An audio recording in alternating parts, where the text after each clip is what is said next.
जिस गाड़ी में तुम बैठे हो ये मामूली गाड़ी नहीं। मामूली गाड़ी मामूली आदमियों के लिए होती है, ये गैर मामूली गाड़ी है, एक गैर मामूली इंसान के लिए। बुलेट प्रूफ, और इसमें ऐसे ऐसे गैजेट लगे हुए हैं जो बम से लेकर पटाखे तक की खबर में मिल जाती है। लेकिन इस वक्त हम जा कहां रहे सर? गाड़ी रुकने पर तुम्हें खुद ब खुद पता चल जाएगा।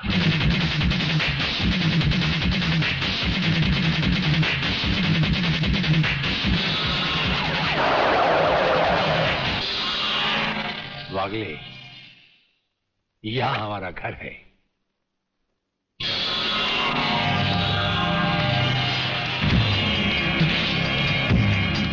यहां तो सिर्फ चारों तरफ जंगल ही जंगल नजर आ रहा है, रहने की तो कोई जगह ही नजर नहीं आ रही।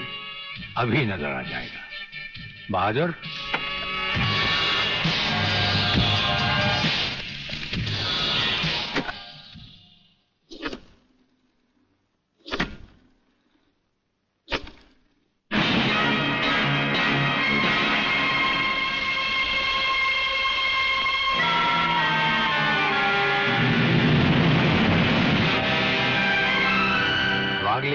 ये ऐसा बंकर है जिसका अता पता सिर्फ हमें या एक हमारे खास आदमी खबरीलाल को है, और आज से तुम्हें होगा। ये इतना मजबूत है कि इस पर ना तो कोई हवाई हमले का असर हो सकता है और ना किसी बम या बारूद का। दुश्मन तो क्या, हमारी इजाजत के बगैर परिंदा भी पर नहीं मार सकता। वागले आओ, अब हम तुम्हें अपने बंकर से वाकिफ करवाएं। ये रहा हमारा ट्रांसमीटर सेक्शन। यहां से हम हिंदुस्तान के किसी भी मिनिस्टर से जब जी चाहे हॉटलाइन पर बात कर सकते हैं, लेकिन आसमान वाले ने चाहा तो इसकी जरूरत कभी नहीं पड़ेगी। हम अकेले ही तुम्हारे साथ वागले सब कुछ संभाल लेंगे।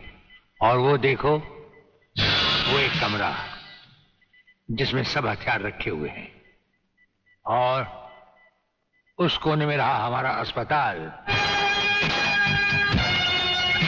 यहां हर लाए दुश्मन का सीटी स्कैन करके उसकी अंदरूनी बीमारियों को बाहर निकाला जाता है। मुझे छोड़ दीजिए ब्रिगेडियर साहब, मैं सच कहता हूं, मैं प्रलयनाथ के बारे में कुछ नहीं जानता। मुझे छोड़ दीजिए ब्रिगेडियर साहब। और छोड़ तो तुम्हें जरूर देंगे, लेकिन तुम मोटे बहुत हो, थोड़ी चर्बी कम होने के बाद। यह अस्पताल मेरे हवाले कर दीजिए सर। चर्बी कम करने के बहुत से तरीके मुझे मालूम। हाँ, गुड वागले।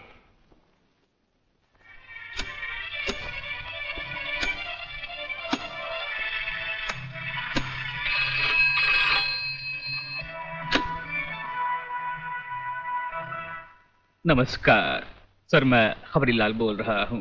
ओ खबरीलाल, आज के मुख्य समाचार ये हैं कि प्रलयनाथ गुंडा स्वामी ने खतरनाक किलर बब्बन खूनी को आपको खत्म करने के लिए एक बहुत बड़ी सुपारी दी है। हमारे नाम की सुपारी खाने वाले को जिंदगी भर दांत चबाने पड़ेंगे। ये हमारे नाम की सुपारी खाने वाले चमगादड़ के खाने पीने का ढाबा कहाँ है खबरीलाल? शहर से 40 मील दूर काली पहाड़ी के पीछे उसका एक अपना बहुत बड़ा मैंगो फार्म है। आज के समाचार समाप्त हुए।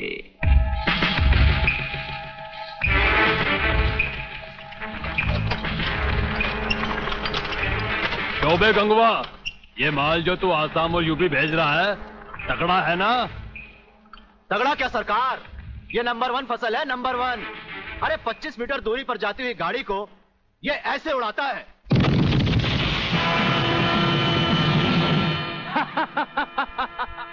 देखा सरकार, ये अपनी बम फैक्ट्री में बना हुआ मैंगो का कमाल।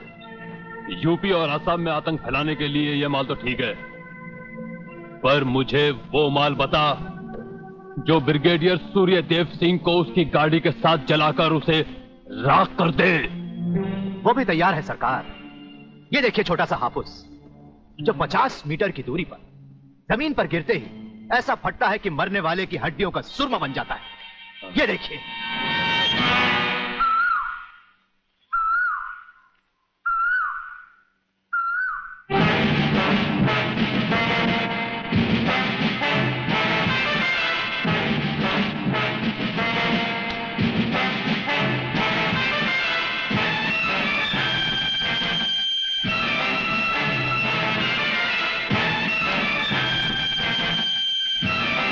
कौन हो तुम? लगता है बब्बन मियां ने कल रात अपनी आंखों में सुरमा नहीं लगाया, जरा कम दिखाई देता है।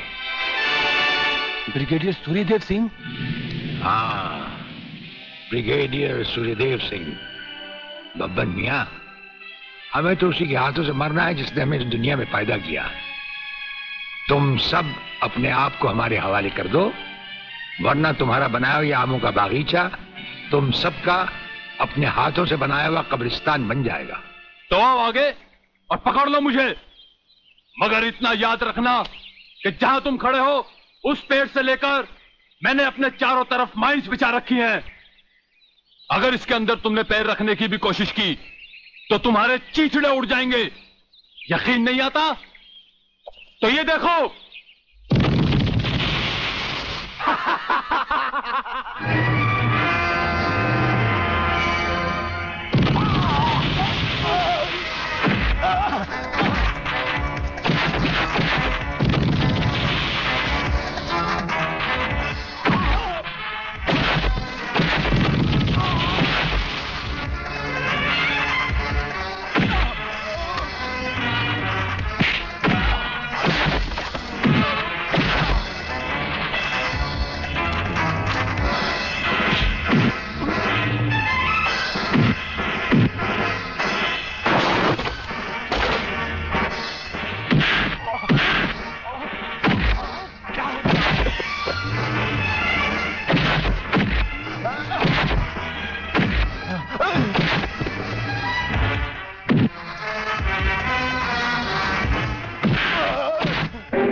जीवनलाल टंडेल, प्रलयनाथ को इतना बेवकूफ मत समझो।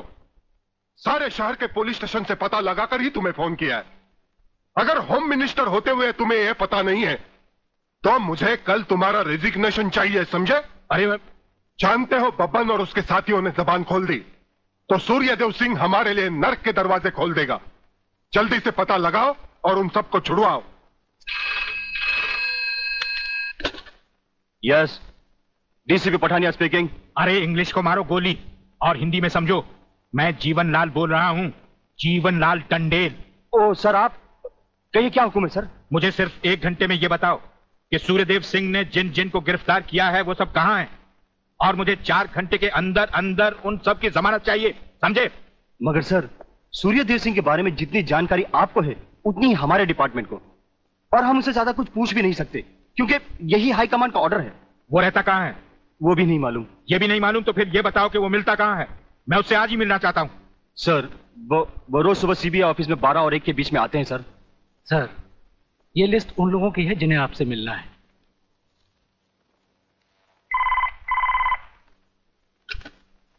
सर, मंत्री जी आपसे मिलना चाहते हैं। टंडेल का नाम है क्या इसमें? जी नहीं सर।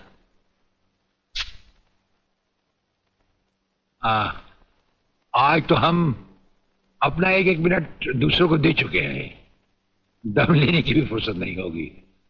ऐसा करो, मंत्री जी को कल दोपहर के बाद की कोई भी अपॉइंटमेंट दे दो। Okay sir. Sir, you can't meet him today. अरे अंग्रेजी को मारो गोली और हिंदी में समझो। इस राज्य के मंत्री से मिलने के लिए उसके पास वक्त नहीं है। मैं पूछता हूं, वो हमारी खाता है या हम उसकी? इसमें आपकी और हमारे खाने की बात कहां से आ गई? तो ये है ब्रिगेडियर। आप यहां अचानक आ पधारे हैं और हम आज का सारा वक्त औरों को दे चुके हैं। आखिर हम सब जनता ही के तो सेवक हैं। कुर्सी मिलने पर यह समझ लेना कि सारी सरकार आप ही की है, इसे हम कैसे मान लें? आप मुझे ये न समझाएं कि सरकार किसकी है। आप सिर्फ इतना समझिए कि आप एक सरकारी नौकर हैं और आपके सामने खड़ा हुआ ये इंसान इस राज्य का मंत्री है। खादी के कपड़े पहनने से और टोपी लगा लेने से कोई महात्मा गांधी नहीं बन जाता। और सुनिए, हमें नेताओं की भाषा ना तो पहले समझ आई थी और ना कभी आएगी। भाषा छोड़ो ब्रिगेडियर, मैं जो आपसे कहना। आपने जो कुछ भी कहना है कल कह लीजिएगा। आपकी अपॉइंटमेंट नोट करवा दी गई है। और एक बात ये भी याद रखिए कि हमसे बगैर अपॉइंटमेंट के कोई नहीं मिल सकता। और जहां तक हमारा ताल्लुक है, हम किसी से भी किसी वक्त भी कहीं भी मिल सकते हैं, हमारा जब दिल चाहे। शायद आपने वो लेटर नहीं पढ़ा जो सेंट्रल गवर्नमेंट ने आपको भेजा है। उसमें खासुल खास ऑर्डर है कि हमारे किसी भी काम में कोई भी दखल अंदाजी नहीं कर सकता। नमस्कार। नमस्कार।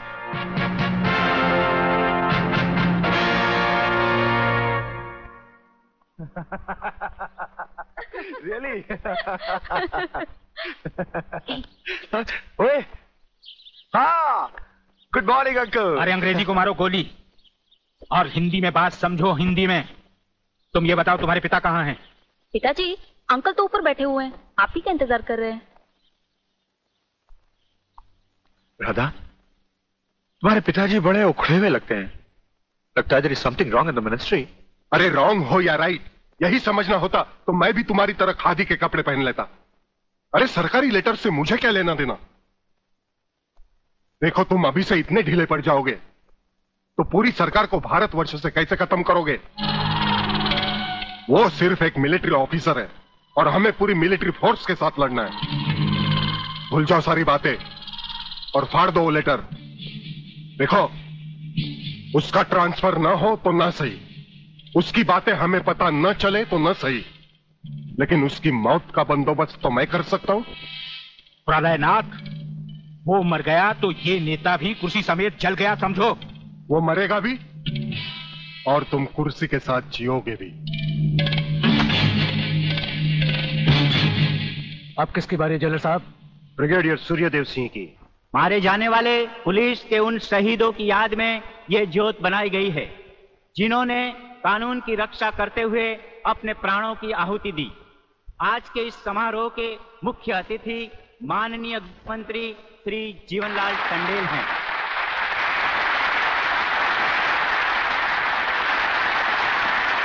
और इस ज्योत का उद्घाटन एक महान योद्धा, परमवीर चक्र विजेता ब्रिगेडियर सूर्यदेव सिंह के हाथों से होगा।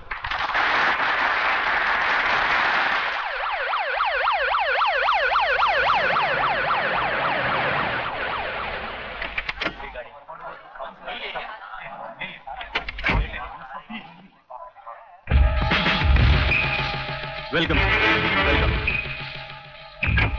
प्लीज।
फायरिंग का ऑर्डर क्यों दिया सर?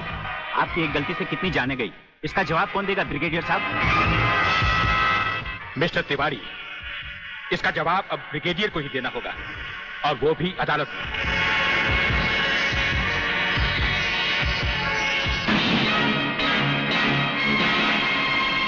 योर ऑनर, शहीद स्मारक पर हुए गोलीकांड के जिम्मेदार ब्रिगेडियर सूर्यदेव सिंह ही हैं। इन्हीं के कहने पर गोली चलाई गई जिसमें कई बेगुनाह लोग मारे गए। अब मैं अदालत के सामने कुछ ऐसे गवाह पेश करूंगा जो इस हादसे को साबित कर देंगे। सबसे पहले मेरे गवाह हैं municipal counsellor mister M.K. Tiwari.